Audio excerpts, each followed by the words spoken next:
নমস্কার বন্ধুরা, আমি রণদীপ হিস্ট্রি দর্পণ এডুকেশনাল চ্যানেলে আপনাদের সকলকে আবারও স্বাগত।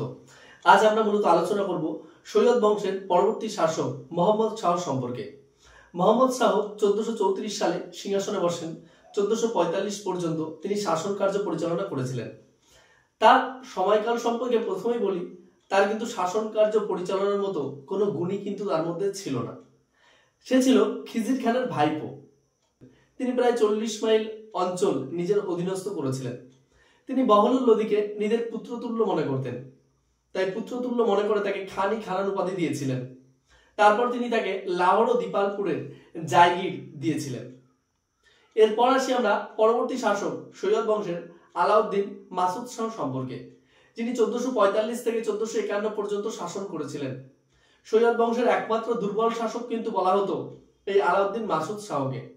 তিনি কিন্তু ভয়ে সিংহাসন ছেড়ে পালিয়ে গিয়েছিলেন বদাউনে, এটা মনে করা হয়, কিছু কিছু ঐতিহাসিক মনে করেন।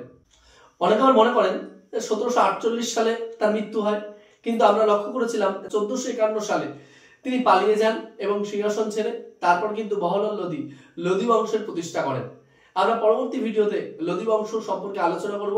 প্রত্যেকটি গুরুত্বপূর্ণ শাসক সম্পর্কে আমরা পরপর আপনাদের সামনে এরকম ভাবে আলোচনা করব। আর তোমরা যদি চ্যানেলে নতুন হয়ে থাকো, অবশ্যই চ্যানেলটিকে সাবস্ক্রাইব করে নোটিফিকেশন অন করে রাখবে। অসংখ্য ধন্যবাদ।